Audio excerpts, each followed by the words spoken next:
बड़ी कोशिश करता है कि आखिर टेक्नोलॉजी की क्या अंडरस्टैंडिंग थी जब अनाज के दाने में। हेलो स्टूडेंट्स, मेरा नाम पुनीता है। आज हम क्लास 12th का चैप्टर नंबर 1 जिसका नाम है ब्रिक्स, बीड्स एंड बोन्स वो पढ़ने वाले हैं। इस चैप्टर में हम जो टाइम पीरियड कवर करेंगे वो है हड़प्पन सिविलाइजेशन। ठीक है, इस चैप्टर को कवर करने के लिए, इसको समझाने के लिए मैंने पिक्चर ऐड की हुई है। ये आपकी बुक में भी आपको मिल जाएगी। इसके अंदर हम क्या देख रहे हैं, देखिए ये जो दो पिक्चर्स हैं ये बुल हैं। तो ये बुल का ना थोड़ा मिनिएचर सा कुछ बनाया हुआ है, छोटी छोटी आकृतियां बनाई हुई हैं और यहाँ पर पीछे एक आदमी बैठा हुआ है जिसको ये जो बुल है, बुलोक कार्ट जिसको हम बोलते हैं, वो कैरी कर रहा है। ओके, सो इसको एक टॉय फॉर्म में शो करने की कोशिश की हुई है। तो इसको देखते हुए मैं थोड़ा सा आपका इंटरेस्ट जगाने की कोशिश कर रही हूँ। That's it. इसके आगे हम मैप्स देखेंगे और अदर चीज़ें भी देखेंगे चैप्टर को समझने के लिए। ओके, तो चैप्टर का नाम ब्रिक्स, बीड्स एंड बोन ही क्यों है? हड़प्पन सिविलाइजेशन जो है वो तो हमें पीरियड पढ़ना ही है, बट चैप्टर का नाम बड़ा इंटरेस्टिंग साउंड कर रहा है। तो इसमें हम क्या देखते हैं, ब्रिक्स मतलब कि ईंटें। ईंटें तो ईंटें ही होती हैं ना, तो क्या खास है। उसके अलावा बीड्स, बीड्स मतलब मोती, मनका होता है, और बोन्स मतलब कि हड्डियाँ। तो इस चैप्टर का जो नाम है वो कहीं ना कहीं इंटरेस्ट क्रिएट करने की एक बहुत बड़ी कोशिश करता है कि आखिर ब्रिक्स में, बीड्स में या बोन में इतना भी क्या खास है कि हम उसको एक चैप्टर का मेन हेडिंग बना के पढ़ रहे हैं। तो आगे जाके मैं आपको इसकी पूरी डिटेल्स बताऊंगी। और ये जो सिविलाइजेशन है, सिविलाइजेशन क्या होता है? सिविलाइजेशन होता है जब लोग एक पर्टिकुलर पैटर्न पे रह रहे होते हैं, एक पर्टिकुलर रहन सहन, तौर तरीका वगैरह सब कुछ एक जैसा होता है और थोड़ा वास्ट एरिया में, मतलब बड़े एरिया में फैलाव होता है इस चीज़ का।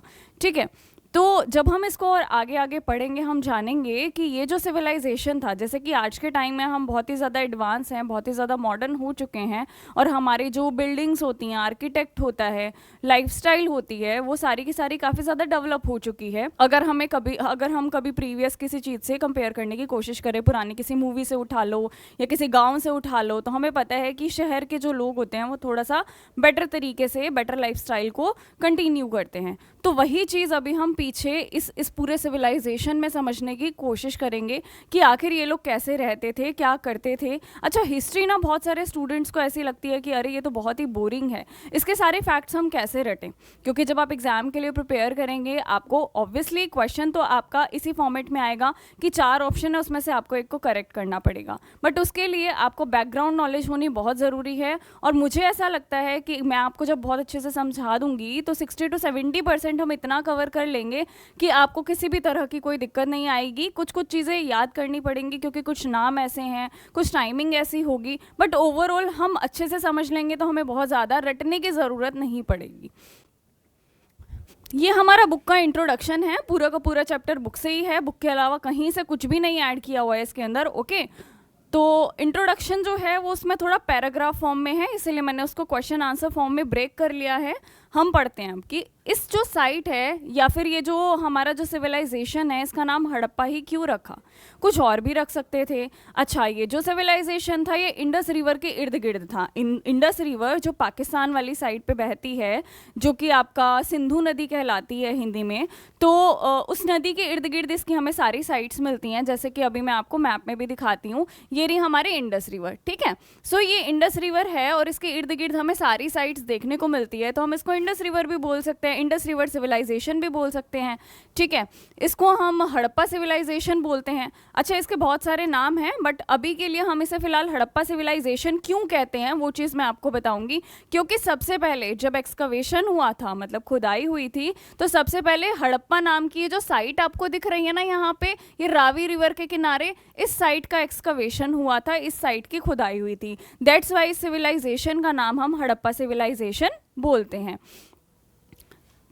क्योंकि मैं आपको मैप दिखा ही रही हूँ तो थोड़ा सा और हम इसमें और डिटेल में पढ़ ही लेते हैं कि मैप में और क्या क्या साइट है और क्या है क्या नहीं है।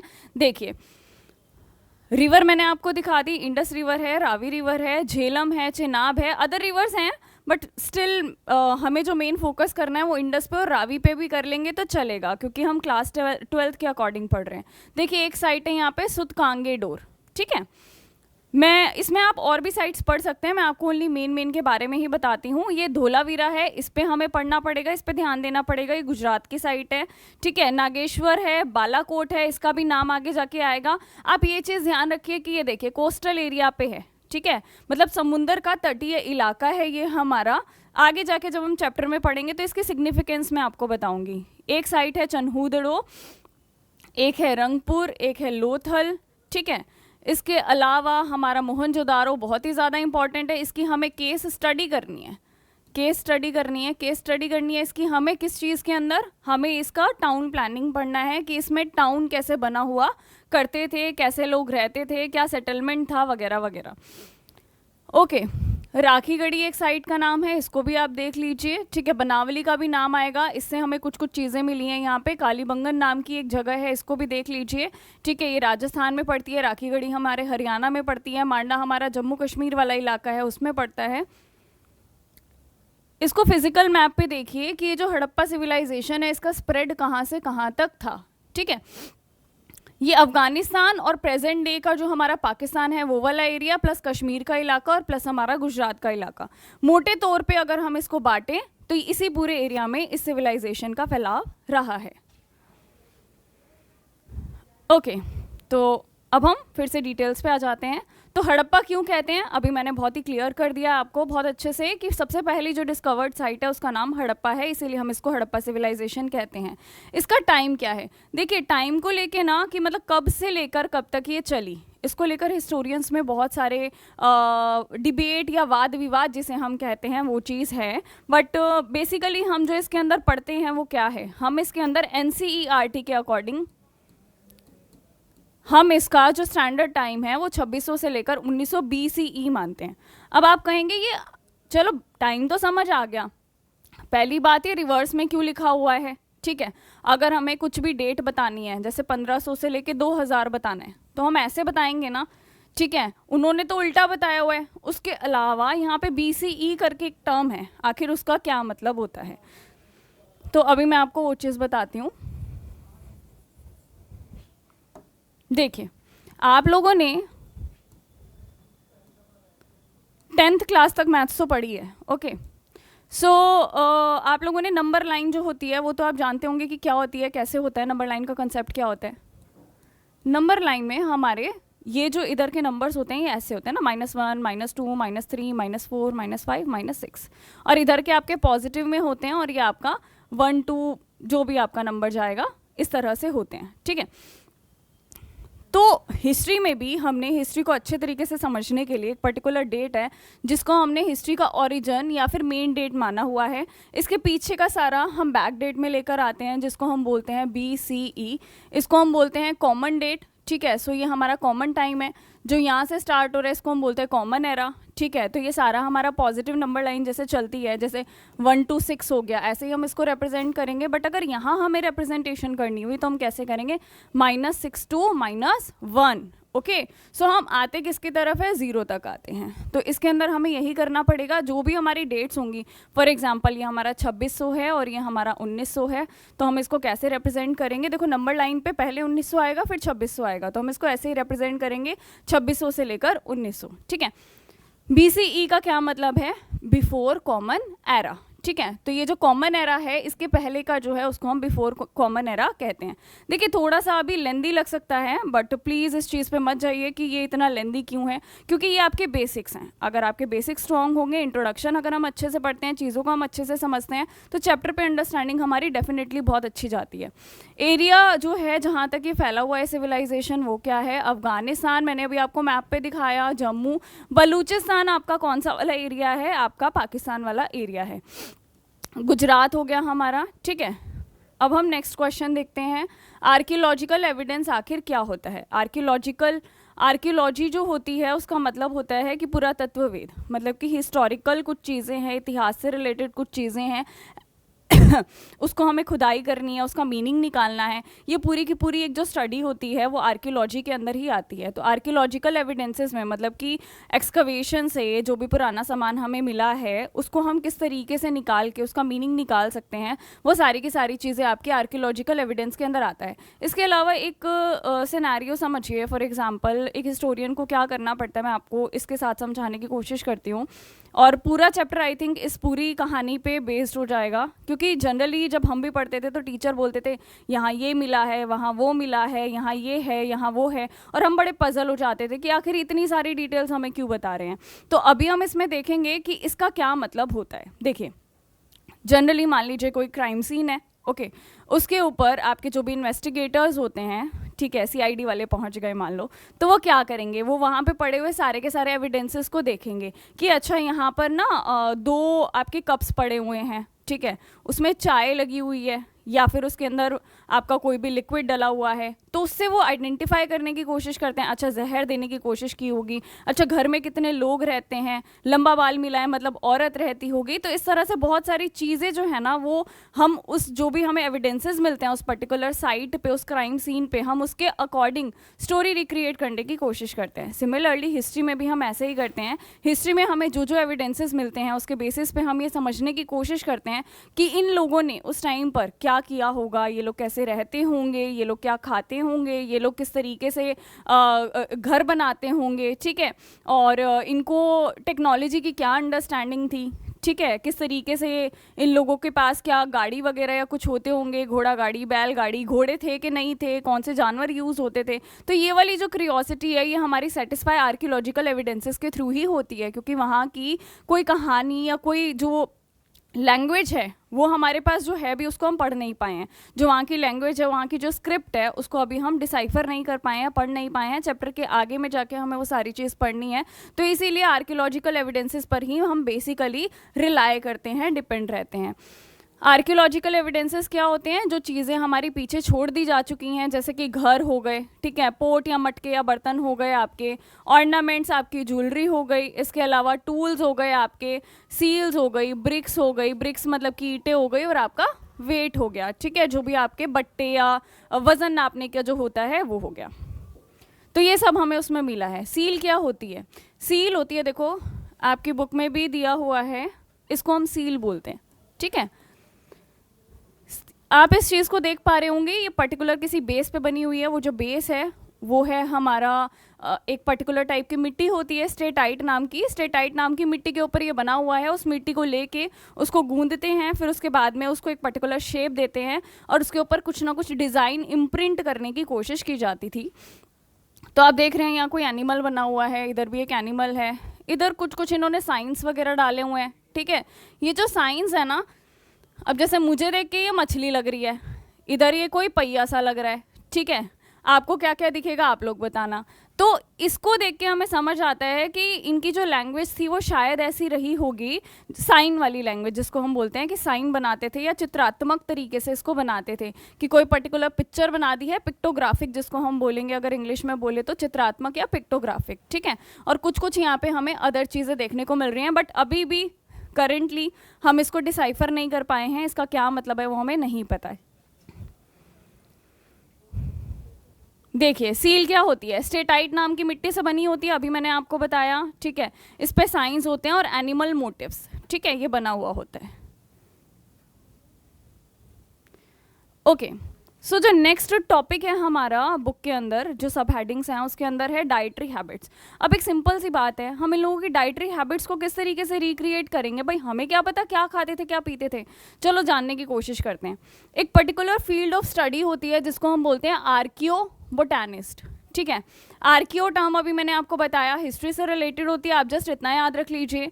उसके अलावा बॉटैनिस्ट हम पढ़ते हैं, बॉटनी जो होती है, बॉटनी में हम स्टडी करते हैं प्लांट्स की, ठीक है। तो पुराने टाइम के प्लांट्स की स्टडी जो है, जो करता है, उसको हम क्या बोलते हैं? Archaeo botanist, okay. Ancient plants के जो रिमेन्स होते हैं उसकी स्टडी ये लोग करते हैं। हमें क्या क्या प्लांट्स मिले हैं, हमें कौन कौन से अनाज या फिर क्या क्या आपके दाने या जो भी मिले हैं, हम उसकी स्टडी करके हमें जो आर्कियो बॉटनिस्ट ने जो बात बताई है वो ये है कि यहाँ पे जो ग्रेन्स मिलते थे वो थी wheat, barley, lentils, chickpea, sesame seeds और आपके मिलेट्स। मिलेट्स हमें ज़्यादातर कहाँ मिले हैं? गुजरात में मिले हैं। एक चीज़ ध्यान रखने की है, क्वेश्चन भी कई बार आ जाता है, क्या हमें यहाँ राइस मिला है? नहीं, हमें यहाँ पे राइस बहुत ही रेयर मिला है। एक पर्टिकुलर साइट है जिसका नाम है लोथल, ओनली वहाँ हमें राइस मिला है। और अगर हमें पूरी साइट में, मतलब पूरा जो आपका एरिया है उसमें सिर्फ एक ही साइट पे मिला है, तो हम यही बोलेंगे कि जनरली हमें नहीं मिला है, ओके।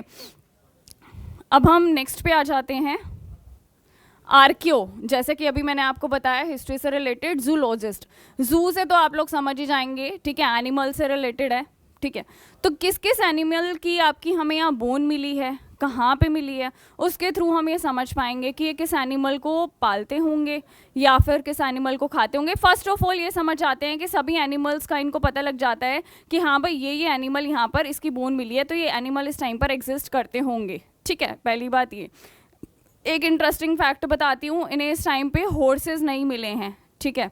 बहुत ही, जिस तरीके से राइस के बहुत ही रेयर एविडेंसेस हैं, वैसे ही हॉर्सेस के बहुत ही ज़्यादा रेयर एविडेंसेस हैं। ये जो क्वेश्चन है ना हड़प्पा सिविलाइजेशन का, राइस को लेकर और हॉर्स को लेकर, ये बड़े से बड़े एग्जाम्स में भी पूछा जाता है आपका, तो इसीलिए इस चीज़ को आप याद कर लीजिएगा, ठीक है। बहुत ही रेयर साइट्स हैं, इक्की दुक्की साइट है जहाँ पर हमें मिलता है इन दोनों के ही एविडेंसेस। तो बेसिकली बड़े लेवल पर हम यही बोलते हैं कि नहीं मिलता है, ओके।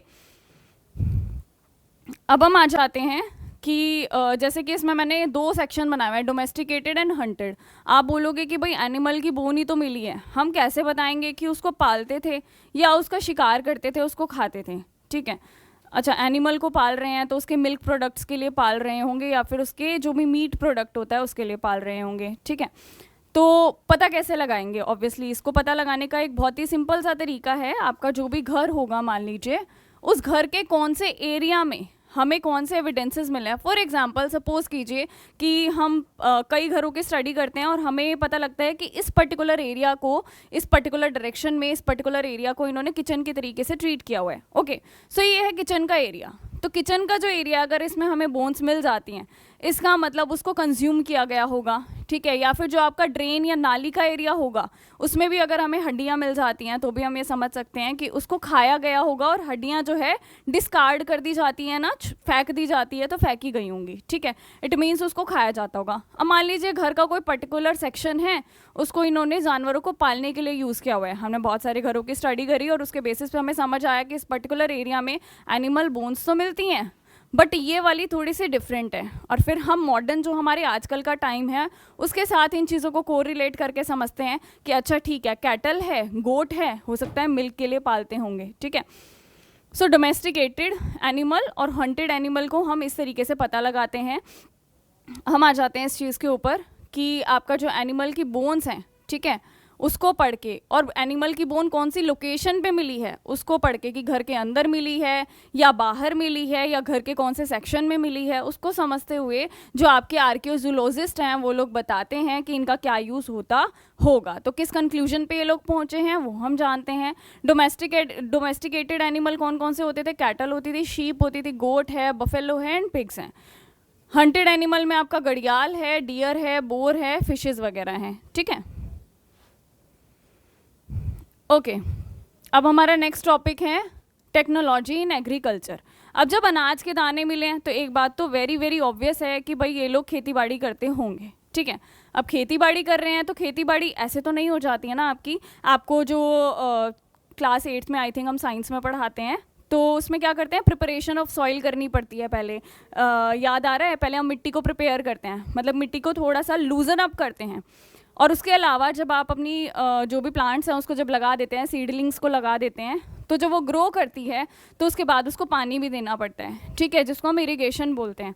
तो आखिर इन सब चीज़ों के लिए ये क्या यूज़ करते थे? क्या एनिमल को यूज़ करते थे? अब ऑब्वियसली ट्रक तो नहीं होंगे ना उस टाइम पे, तो उस टाइम पे क्या ये किसी एनिमल को यूज़ करते थे, बफेलो को, या किसको यूज़ करते थे? ऊपर से अगर ये प्रिपरेशन ऑफ सॉइल कर रहे हैं तो हल या प्लो जो होता था क्या इनके पास होता था, कैसे बना हुआ होता था, वगैरह वगैरह, इन सब चीज़ों को हम समझने की कोशिश करेंगे। और उसी को ही हमने टेक्नोलॉजी टर्म का नाम दिया हुआ है।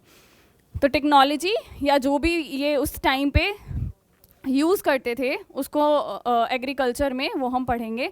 इसके अंदर ये बता रहे हैं कि टेक्नोलॉजी के क्या क्या एविडेंसेस हमें मिले हैं इस टाइम पर, ठीक है। पहला हमें मिला है टेराकोटा मॉडल ऑफ प्लो। प्लो होता है आपका हल, देखो पिक्चर में दिखाती हूँ, ये वाला, ठीक है, ये हल है, हल का एक मॉडल हमें मिला है।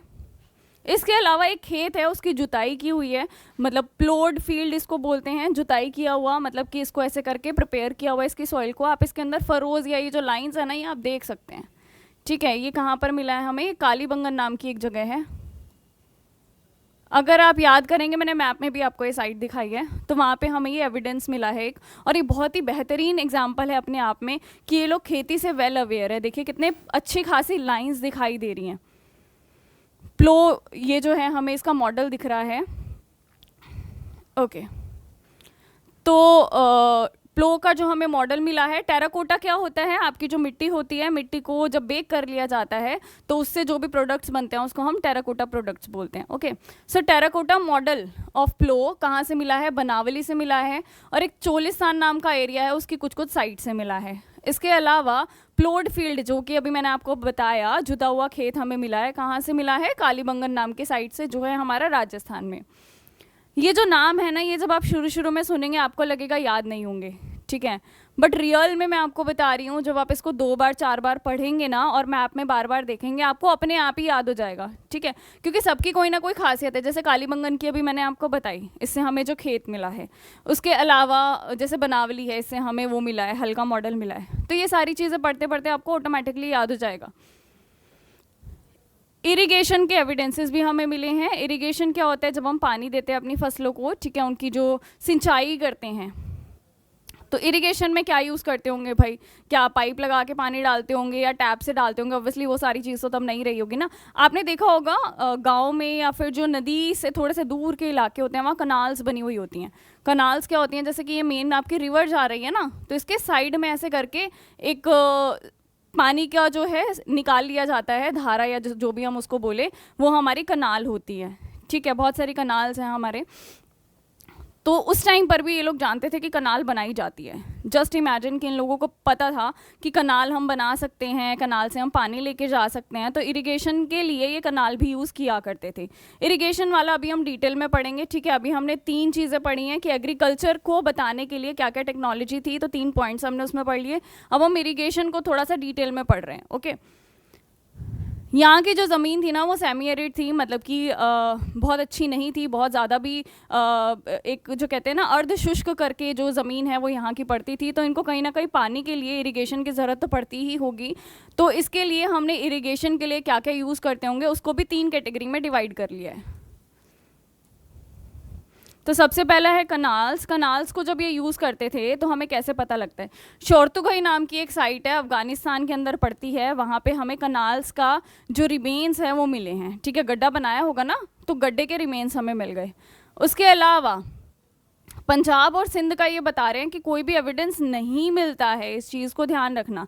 अब इसके थ्रू हम क्या समझ रहे हैं, देखो कनाल का एविडेंस हमें नहीं मिलता है, क्यों नहीं मिलता है, इसके 2 कारण हो सकते हैं। पहली बात, यहाँ कनाल बनाई ही नहीं होगी भाई, पानी वगैरह इनको रिवर के थ्रू मिल जाता होगा, या हो सकता है कुएं वगैरह यूज़ करते होंगे, कुछ और यूज़ करते होंगे।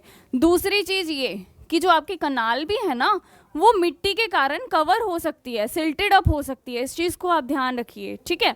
तो उसके ऊपर मिट्टी आ गई होगी, वो कवर हो गई होगी, और हमें पता ही नहीं चल रहा है कि यहाँ पे कनाल थी, और मे भी प्रैक्टिस नहीं करते होंगे। ओके, वेल्स पे आ जाते हैं हम, कुओं पे आ जाते हैं कि इस टाइम पर हमें कुएं भी मिलते हैं। मोहनजोदारो, जो अभी हम आगे जाके पढ़ेंगे, उसके अंदर आप पाएंगे कि बहुत सारे कुएं उस पर्टिकुलर एरिया में मिलते हैं। वाटर रिजर्वियर, पानी को रिजर्व करने के लिए इन्होंने कुछ किया हुआ था। देखिए ये रहा हमारा, तो ये हमें धोलावीरा नाम की एक साइट है, देखिए गुजरात में पड़ती है ये। तो धोलावीरा में इन्होंने क्या करा, धोलावीरा में इन्होंने एक पर्टिकुलर रिजर्व बनाया हुआ था पानी का, इसमें पानी स्टोर होता था, यहाँ पे सीढ़ियाँ वगैरह हैं, तो मोस्ट प्रोबेबली लोग आते होंगे, पानी निकाल के ले जाते होंगे अपने यूसेज के लिए, तो ये पानी को स्टोर करने के लिए बनाया हुआ है। तो आप ये समझ सकते हैं कि उस टाइम पर इस तरीके की इनको पता थी, ठीक है, स्किल्स या आप टेक्नोलॉजी बोल सकते हैं। ये ईंटों से बनाया हुआ दिख रहा है, देखो। चलिए, सो वाटर रिजर्वियर का एविडेंस हमें कहाँ मिलता है, धोलावीरा नाम की साइट पे। अब हम आ जाते हैं टाउन प्लानिंग पे, जो कि आपका बुक का बहुत ही ज़्यादा इंटरेस्टिंग टॉपिक भी है, और मुझे पर्सनली ये सबसे ज़्यादा इंटरेस्टिंग लगता है इस पूरे चैप्टर में। टाउन प्लानिंग क्या है, टाउन प्लानिंग मतलब टाउन को हम कैसे प्लान करते हैं, कहाँ पे क्या होना चाहिए, कहाँ पे कौन सी बिल्डिंग होनी चाहिए, वगैरह वगैरह, ठीक है। ये नालियाँ कैसी होनी चाहिए, गलियाँ कैसी होनी चाहिए, घर कैसे होने चाहिए, ठीक है। तो ये सारी की सारी चीज़ें आपकी टाउन प्लानिंग के अंदर ही आती है। देखो हम हिस्ट्री में सब कुछ नहीं पढ़ सकते हैं, अभी हम हर एक एरिया उठा के उसकी टाउन प्लानिंग नहीं पढ़ा सकती हूँ मैं आपको, ना ही आपको पढ़नी है, आप 12th क्लास में ही हो। तो इसीलिए एक पर्टिकुलर साइट है मोहनजोदारो, इस साइट के जो एविडेंसेस हैं वो बेस्ट हैं, ठीक है।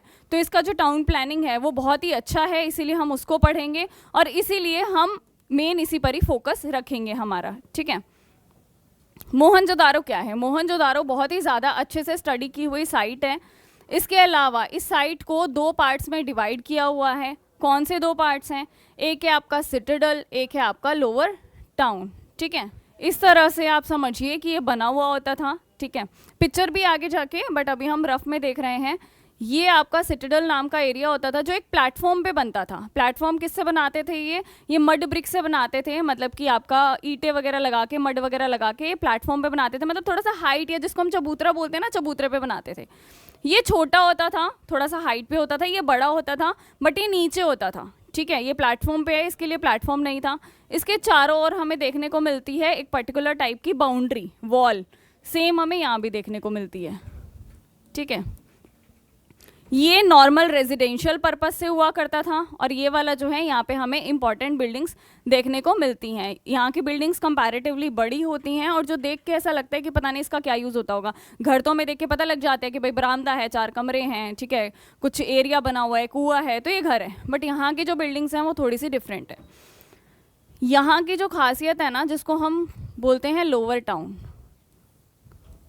यहाँ पर हमें जो आपकी सड़कें मिली हैं, जो गलियाँ मिली हैं और जो नालियाँ मिली हैं ना, उसमें बहुत ही अच्छी खासियत है। वो क्या है कि वो सब ग्रिड पैटर्न पे बनी हुई है। ग्रिड पैटर्न क्या होता है? जब 2 लाइन्स एक दूसरे को 90 डिग्री के एंगल पर कट करती हैं, ओके। सो यहाँ की जो गलियाँ हैं, नालियाँ हैं, वो सब इतना अच्छे पैटर्न पे बनी हुई थी।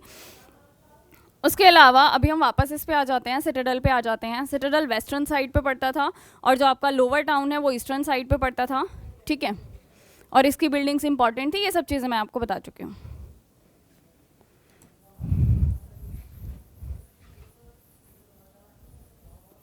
चलिए आगे देखते हैं। सिटाडेल जो था वो सिचुएटेड था मड ब्रिक प्लेटफॉर्म पे, ठीक है, अभी मैंने आपको बताया। इसके अलावा कंपैरेटिवली छोटा था आपका सिटाडेल। आपने भी देखा होगा ना, ये मैंने छोटा बनाया था, ये बड़ा बनाया था। तो सिटाडेल छोटा हुआ करता था, बट इसमें इंपॉर्टेंट बिल्डिंग्स हुआ करती थी। सिटाडेल की जो है चारों तरफ वॉल बनी हुआ करती थी, अभी मैंने आपको बना के भी दिखाई थी, ठीक है। और ये बेसिकली क्योंकि हाइट पे भी बनता था, वॉल भी थी चारों तरफ, तो पता लगता है कि इसको इससे सेपरेट करने की कोशिश की जाती होगी इस तरह का आर्किटेक्ट बना के या इस तरह की टाउन प्लानिंग करके, ठीक है। लोअर टाउन जो है ना, ये वाला है, इस पर भी मैंने अभी आपको बताया था दीवारें बनाई हुई थी। उसके अलावा इसका जो मेन पर्पस था वो था रेजिडेंशियल रहने के लिए। इसका जो साइट मैप हमें मिला है एक्सकवेशन का, वो है ये वाला हमारा, ठीक है। ये हमारा सिटाडेल एरिया है। इसके अंदर बहुत सारी साइट्स के नाम भी आपको मैं बता दूंगी। ये वाला हमें स्टडी करना है, ये वाला हमें स्टडी करना है, आगे जाके हम पढ़ेंगे इसको। इसके अलावा ये लोअर टाउन एरिया है, इसके अंदर बहुत सारे घर और अदर एरियाज़ वगैरह बताए हुए हैं। इसके अंदर ये देखिए यहाँ पे नेमिंग करी हुई है, इस चीज़ को थोड़ा सा दिमाग में रख लेना। अभी आगे जाके चैप्टर के एंड में हमें ये पढ़ना है कि ऐसे नेमिंग क्यों करी हुई है। देखो DKG है, उसका भी सदर्न एरिया लिख रखा है, सदर्न सेक्शन। VSA लिखा हुआ है, ठीक है। आखिर क्या मतलब है इनका? DKA लिखा हुआ है, ये कैसी सेक्शनिंग है भाई, कैसे इन्होंने डिवाइड किया हुआ है, ये सारा अभी हम पढ़ेंगे। ये जस्ट नेमिंग करी हुई है, इसका कोई वैसे सिग्निफिकेंस नहीं है। ये आर्कियोलॉजिस्ट करते हैं बेटर अंडरस्टैंडिंग के लिए, वो चीज़ मैं आपको बताऊंगी कैसे होती है। प्लानिंग के क्या क्या साइंस हैं? अच्छा, मैंने आपको बोला कि मोहनजोदारो में प्लानिंग की जाती थी, टाउन प्लानिंग थी। तो आप बोलेंगे कि भाई आखिर कैसे हम कह सकते हैं कि प्लानिंग की जाती थी? क्योंकि हम हिस्ट्री में स्पेशली इस पर्टिकुलर पीरियड के लिए सारी बातें हम एविडेंसेस के बेसिस पे कर रहे हैं। एविडेंसेस मतलब कि जो जो रिमेन्स हमें यहाँ से मिले हैं। तो सबसे पहले हम जानेंगे कि कौन कौन से रिमेन्स मिले हैं। पहली बात, भाई टाउन तो प्लान था, वो तो देख के पता लगता है। उसको देख के ऐसा लगता है कि शायद उसको पहले बना दिया होगा, बाद में वहाँ पे बसावट आई होगी। जैसे हमारे अच्छे पोश एरियाज़ होते हैं ना, कॉलोनीज़ वगैरह में अच्छे अच्छे फ्लैट्स होते हैं, उसके अंदर वेल प्लान्ड होता है ना कि यहाँ पे पार्क बनाएंगे, यहाँ पे बिल्डिंग्स बनेगी, यहाँ पे वेंटिलेशन ऐसे होगा वगैरह वगैरह। तो पहले वो सारा बन जाता है, बाद में वो सेल पर निकल जाता है। तो कुछ कुछ ऐसा लगता है कि मे बी वैसा कुछ इन्होंने प्लान किया होगा कि पहले बनाया है और बाद में लोग आकर बसे होंगे। ड्रेन्स की बात करते हैं, जो कि आपके नाले होते हैं, नालियाँ होती हैं। ये प्रॉपर घरों के साथ अटैच्ड थी। यहाँ के ड्रेन्स ना यहाँ की बहुत ही अच्छी खासियत रही हुई है। मैं अभी आपको ड्रेन की डिटेल ही बता देती हूँ साथ में। ड्रेन का जो सिस्टम है, ड्रेनेज सिस्टम जिसको हम बोलते हैं, जल निकास प्रणाली हिंदी में बोलते हैं, वो बहुत ही केयरफुली प्लान की हुई थी, बहुत ही सोच समझ के बहुत अच्छे से प्लान की हुई थी। रोड्स एंड स्ट्रीट वगैरह जो थे ना वो, और साथ में उनके नालियाँ, जैसे अभी आज के प्रेजेंट टाइम में हमारी होती है ना कि गलियाँ हैं, गली के किनारे किनारे नालियाँ हैं, वैसे ही होती थी। बट हमारी तरह बदबू वाली नालियाँ नहीं होती हैं वहाँ पे। वहाँ की जो नालियाँ हैं वो कवर्ड होती थी, ठीक है। तो मोस्टली हमें यहाँ की जो नालियाँ मिली है वो कवर्ड है। ग्रिड पैटर्न पे बनाई जाती थी। ग्रिड पैटर्न अभी मैंने आपको बताया 90 डिग्री पे जब दो लाइन से एक दूसरे को कट करती हैं तो नालियाँ और गलियाँ ऐसे करके बनी होती थी। उसके अलावा ऐसा लगता है कि पहले गलियाँ बनाई होंगी, ठीक है, फिर उसके साथ में नालियाँ निकाली गई होंगी, ठीक है, तब जाके घर बनाए होंगे। तो पहले जो लेआउट बनाया होगा गलियों का, नालियों का, उसके बाद में घर बनाए होंगे। Okay, back to science of planning. Drain से हट के आ जाते हैं। ब्रिक्स मिली है जो बताती है कि कहीं ना कहीं प्लानिंग रही होगी। ब्रिक्स का जो रेशियो है वो L/B/H का 4:2:1 रहा है। ये लाइन ना अगर हम NCERT में पढ़ेंगे तो ये बहुत ही कॉम्प्लिकेटेड से देखने को मिलती है कि ये इसका इतना अनुपात में है, ये ऐसे रेशियो में है, इसीलिए मैंने इसको बहुत ही सिंपल करके बताया हुआ है। L/B/H का जो रेशियो है वो 4:2:1 है। ये आप याद कर लीजिए, क्वेश्चंस वगैरह में भी पूछ लेते हैं। रेशियो सेम होने का ये मतलब है कि कहीं से भी आप ब्रिक्स देख लीजिए तो मोर और लेस आपको सेम लंबाई चौड़ाई गुनाई का रेशियो में, अनुपात में हमें देखने को मिलती है, ठीक है। आर्किटेक्चर जो है घर का वो भी ऑलमोस्ट सेम है। तो आप देखिए, एक जैसे घर तब बनते हैं जब हम प्लानिंग करते हैं, अदरवाइज किसी का घर कैसे होगा, किसी का घर कैसा होगा। तो ये सब चीज़ें रिप्रेजेंट करती हैं या शो करती हैं कि यहाँ पे प्लानिंग्स रही होंगी। ओके, अभी मैंने आपको बताया कि घर का आर्किटेक्चर ऑलमोस्ट सेम होता था। तो कैसे सेम होता था, क्या नहीं था घर में, अभी हम वो पढ़ेंगे इस पर्टिकुलर सेक्शन में। कोर्टयार्ड होता है आपका बरामदा। घर में होता है ना बीच में सेंटर में आंगन सा बना हुआ होता है। आजकल तो हमें नहीं मिलता है, तभी भी अगर हम किसी दिल्ली जैसे शहर में रह रहे हो तो अगर आप गांव की तरफ चले जाइए या छोटे शहरों की तरफ चले जाइए तो आपको घर में बरामदा ज़रूर मिलेगा, ठीक है। तो ये लोग भी बरामदा बनाते थे घर में। बरामदा जो हुआ करता था वो सेंटर ऑफ हाउस हुआ करता था। उसके अलावा क्योंकि भाई वहाँ रोशनी आती है, वहाँ सब इकट्ठे होकर बैठ सकते हैं, तो एक्टिविटीज़ का भी सेंटर हुआ करता था। लोग वहाँ पे मिलकर बैठ के खाना बना सकते हैं, बुनाई कर सकते हैं, अदर वर्क कर सकते हैं, बातें कर सकते हैं, जो भी करें, ठीक है। तो कुकिंग और वीविंग का या फिर अदर टाइप ऑफ एक्टिविटीज़ का ये एक सेंटर पॉइंट हुआ करता था, घर का एक हिस्सा हुआ करता था जिसको हम बरामदा बोलते हैं, और जहाँ लोग इकट्ठे होकर बैठते थे। रूम्स साइड्स में ही बना हुआ करते थे, ठीक है। मैंने जस्ट जनरली समझाने के लिए बनाई है ये पिक्चर। आर्किटेक्ट थोड़ा सा डिफरेंट हुआ करता था। एंट्रेंस से अगर आप घर में एंट्री कर गए हैं मान लीजिए यहाँ से, तो आप यहाँ का डायरेक्ट नहीं देख सकते। मतलब कि ऐसे करके कुछ ना कुछ पार्टीशन बना दिया करते थे कि अगर बंदे को अंदर जाना है यहाँ से जाएगा तभी अंदर का देख पाएगा, अदरवाइज वो बाहर से नहीं देख सकता है, ठीक है। अच्छा, बाहर से नहीं देख सकता, इसका मतलब एक चीज़ तो समझ आती है कि प्रिवेसी को ये इंपॉर्टेंस देते होंगे, PRIV, प्रिवेसी, ठीक है। सो प्रिवेसी को ये वैल्यू करते होंगे। अभी हम आगे भी पढ़ेंगे कि प्रिवेसी को बहुत वैल्यू करते थे और क्या क्या साइंस है जो बताते हैं कि प्रिवेसी को वैल्यू करते थे, आगे पढ़ेंगे। एंट्रेंस से हम कोर्टयार्ड या फिर जो आपका रूम है उनको नहीं देख पाते थे। उसके अलावा जैसे कि मान लीजिए ये एक दीवार है, ठीक है। हमारी जो विंडोज़ होती हैं जनरली वो नीचे की साइड बनती हैं या फिर मिड में बनती हैं, ठीक है। इनकी विंडो बनती थी ऊपर की साइड पे। ऊपर की साइड विंडो क्यों बनाते थे कि भाई बाहर से खड़ा होकर कोई अंदर की तरफ ना देख ले। तो प्रिवेसी को ऐसे करके ये लोग वैल्यू करते थे। इनके रूम्स में विंडो होती थी बट अपर साइड पे होती थी, लोअर साइड पे नहीं होती थी। इसके अलावा हर एक घर में अपना एक बाथरूम भी हुआ करता था, ठीक है। बाथरूम भी देखिए इतना बढ़िया हुआ करता था कि उसके अंदर ये लोग क्या करते थे, ईंटें बिछा देते थे। ऐसा नहीं है कि मिट्टी विट्टी का बना दिया काम चला हुआ है, नहीं। नाली है, नाली से पानी बाहर आ रहा है, मेन नाली से अटैच्ड है, जो शो करता है कि उस टाइम पर इन लोगों ने इतना दिमाग लगाया था इन सब चीज़ों में, ठीक है। सबसे बड़ी बात यह है कि हम ये चीज़ समझने की कोशिश कर सकते हैं कि उस टाइम पर लोग इतना अवेयर थे इस चीज़ को लेकर कि हमारे घर कैसे होने चाहिए, हमारे वॉशरूम्स कैसे होने चाहिए, ठीक है। तो बाथरूम जो है ना उसमें भी ब्रिक्स वगैरह लगाई गई थी, बाथरूम्स के साथ नालियाँ अटैच थी।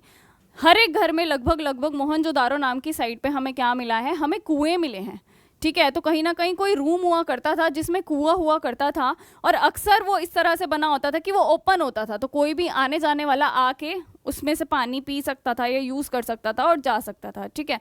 वो यूजुअली ऐसे ही बना होता था कि पासर बाय आके उसको यूटिलाइज़ कर ले, उससे पानी वानी यूज़ कर ले।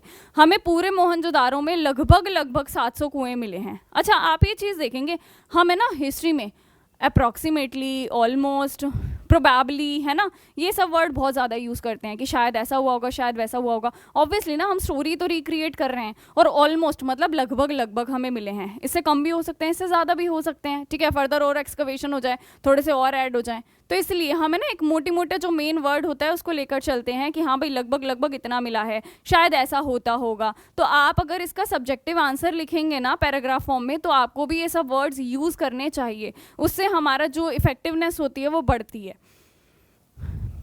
आप बुक भी पढ़ेंगे ना, बुक में आपको आधी से ज़्यादा लाइनें ऐसे ही देखने को मिल जाएंगी, तो बच्चा कई बार पजल हो जाता है, ऐसे क्यों लिख रहे हैं। ऐसा लिखने का ये कारण होता है। यूजुअली देखिए, फिर से ऐसा ही वर्ड आ गया, अक्सर। अक्सर जो है हर एक घर में क्या होती थी, कुआं हुआ करता था, वेल हुआ करती थी। उसके अलावा जो वेल होते हैं वो आपका बाहर के कमरे में हुआ करते थे, जहाँ से पासर बाय पानी ले सके। उसके अलावा अब आ जाते हैं सिटाडेल नाम के एरिया पे। अभी मैंने आपको दिखाया था ना सिटाडेल कौन सा है, इधर लोअर टाउन, उधर की साइड सिटाडेल, वेस्टर्न साइड पे। इसमें इंपॉर्टेंट बिल्डिंग्स होती थी, मैंने आपको बताया। तो ऑब्वियसली हम जिनकी बात करेंगे वो है इंपॉर्टेंट बिल्डिंग्स, ठीक है। सिटाडेल में हमें बहुत सारी बिल्डिंग्स मिली हैं, बट इसके अंदर क्योंकि हमें थोड़ा ही लिमिटेड ही पढ़ना है, क्लास 12th में जो पढ़ाया गया है वो आपको 2 ही बिल्डिंग्स बताई गई हैं, ठीक है। तो मोहनजोदारो के सिटाडेल एरिया में हमें ओनली 2 बिल्डिंग्स की स्टडी करनी है। एक का नाम है वेयर हाउस, एक का नाम है ग्रेट बाथ, जो अभी मैंने पीछे आपको दिखाई थी। अब हम वेयर हाउस को जानते हैं। वेयर हाउस क्या होता है? वेयर हाउस हमारा होता है भंडार गृह, जहाँ हमें कोई सामान रखना हो स्टोरेज के लिए, ठीक है। तो यहाँ पे क्या रखते थे? ग्रेन्स रखते थे, अनाज के जो दाने होते हैं उसको स्टोर करके रखते थे। अच्छा, ये कुछ ऐसी बिल्डिंग थी कि ना नीचे के साइड पे जब बनाई गई होगी तो नीचे इसमें इन्होंने यूज़ किया होंगी आपकी ईंटें हो गई, मड हो गई, ठीक है। और ऊपर की साइड इसके जो पिलर्स या अदर जो सेक्शंस बनाए होंगे ना, वो इन्होंने वुड के बनाए थे। तो अब एक सिंपल सी बात है भाई, इतना पुराना सिविलाइजेशन है तो लकड़ी तो हमारी तबाह हो गई, ठीक है। लकड़ी तो बची नहीं, लकड़ी के रिमेन्स बचे हैं, तो लकड़ी तो है नहीं। हमें क्या देखने को मिलता है? ओनली जो ये नीचे मड का या ब्रिक का जो प्लेटफॉर्म बनाया हुआ है ना, वो देखने को मिलता है। तो हम अंदाज़ा लगा सकते हैं कि साथ में इन्होंने वुड लगाई होगी, ठीक है। तो लोअर एरिया जो है वो कंस्ट्रक्ट किया था इन्होंने ब्रिक से, और जो अपर एरिया है उसको कंस्ट्रक्ट किया था वुड से, ठीक है। चलिए, अब जो सेकंड बिल्डिंग हमें पढ़नी है ग्रेट बाथ, इस पे आ जाते हैं। ये बहुत ही इंटरेस्टिंग है। इसमें एक पर्टिकुलर टेक्निक का यूज़ किया हुआ है। जैसे कि ये आपका टैंक है ना, मैं आपको दिखाती हूँ। ये आपका टैंक इन्होंने बनाया हुआ है, ग्रेट बाथ है, नाम से ही पता लग रहा है ना। बाथ वर्ड क्यों यूज़ किया हुआ है? भाई पानी से रिलेटेड कुछ तो होगा, बाथ मतलब नहाना, तो पानी तो होगा ही। यहाँ पे इन्होंने ना एक आपका स्विमिंग पूल सा बनाया हुआ है, ठीक है। समझने के पर्पज़ से मैं आपको थोड़ा सा फेमिलियर टर्म से समझा रही हूँ। तो ये टैंक या फिर पूल टाइप से इन्होंने बनाया हुआ है। देखो यहाँ से ना आपको सीढ़ियाँ दिख रही होंगी, ये देखो सीढ़ियाँ हैं, सेम इधर से भी सीढ़ियाँ हैं इसके अंदर। इसके अलावा यहाँ रूम से दिख रहे हैं, यहाँ भी रूम से दिख रहे हैं, यहाँ भी कुछ बिल्डिंग से दिख रही है। ऐसा लग रहा है कमरे या फिर वॉशरूम से बनाए हुए होंगे इन्होंने यहाँ पे चारों तरफ। अच्छा, इसके अंदर ना इसको वाटर टाइट करने के लिए कि पानी लीक ना करें, इन्होंने क्या करा हुआ है, जिप्सम करके होता है, उसकी लेयर बनाई हुई थी। तो जस्ट इमेजिन उस टाइम पर इन्हें इस टेक्निक की भी नॉलेज थी।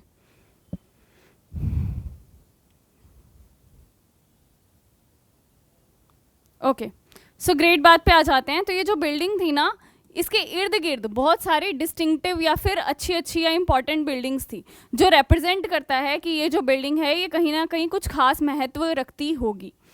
इसके अलावा ये बिल्डिंग खुद में बहुत यूनिक है, ऐसी बिल्डिंग हमें पूरे के पूरे सेटलमेंट में मिली ही नहीं है। उसके अलावा जो स्कॉलर्स हैं उन्होंने ये समझा कि भाई पहली बात कि ये बहुत यूनिक है, दूसरी बात ये घिरी हुई भी कुछ इंपॉर्टेंट बिल्डिंग्स है, तो शायद इसका जो काम है ना वो बहुत ही खास रहा करता होगा। और उसके अलावा बात के लिए बनाया हुआ है, तो मे भी ऐसा होता होगा कि यहाँ पे लोग इकट्ठे होते होंगे और कुछ अनुष्ठानिक काम या फिर आपका जो रिचुअलिस्टिक वर्क है, ठीक है, उसके लिए बात लेते होंगे या कुछ ऐसा काम होता होगा मे बी यहाँ पे। अब अगेन ये कहानी है तो हम शायद करके ही इसको बोलेंगे, ठीक है। अब हम इसके फीचर्स की बात करते हैं, जो भी मैंने आपको बताया था।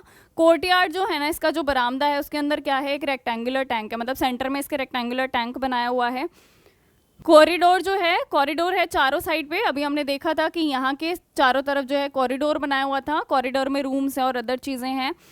नॉर्थ और साउथ, दोनों साइड पे इन्होंने क्या बनाया हुआ है, स्टेयर केस। यहाँ से मैंने अभी आपको दिखाया था, इधर स्टेयर केस बनाया हुआ है, सीढ़ियाँ बनाई हुई हैं ताकि टैंक में एंटर कर लिया जाए। उसके अलावा रूम्स हैं आपके तीनों साइड पे, और एक साइड पे इन्होंने क्या बनाया हुआ है, कुएं बनाए हुए हैं, वेल बनाए हुए हैं और बाथरूम्स बनाए हुए हैं। उसके अलावा अभी जैसे मैंने आपको बताया कि जिप्सम जो होता है पर्टिकुलर मटेरियल, उसको इन्होंने यूज़ किया हुआ था वाटर टाइट करने के लिए टैंक को, ताकि लीकेज वगैरह ना हो। तो ये शो करता है कि टेक्नोलॉजी बहुत अच्छी थी उस पर्टिकुलर टाइम के अकॉर्डिंग, ये बहुत ही ज़्यादा एडवांस भी थे, इन्होंने अपने टाउन्स को प्रॉपर प्लान भी किया हुआ था। तो ये कहीं ना कहीं हमें उनके उस पर्टिकुलर टाइम पे डेवलप होने के साइंस को शो करता है। ये हमारा इसका साइट प्लान है सिटाडेल का, ठीक है। ये आपका वेयर हाउस है जो अभी हमने पढ़ा था, अन्नगार या फिर भंडार गृह जिसको बोलते हैं। ये है हमारा ग्रेट बाथ, ठीक है। ऊपर से देखने पे ऐसे लगता है और वैसे देखेंगे तो ये इसकी पिक्चर है, ठीक है। अदर बिल्डिंग से घिरा हुआ है, देखो यहाँ भी एक इंपॉर्टेंट बिल्डिंग दिख रही है, यहाँ भी बिल्डिंग दिख रही है। सब हमें पढ़नी नहीं है, बट ये तो पता है ना कि बिल्डिंग्स के बीच में है, तो इसीलिए हम इसको आइडेंटिफाई करके बोल सकते हैं कि इसकी कुछ खास इंपॉर्टेंस रही होगी। अभी के लिए सिर्फ इतना, इस चैप्टर को फर्दर हम कंटिन्यू करेंगे।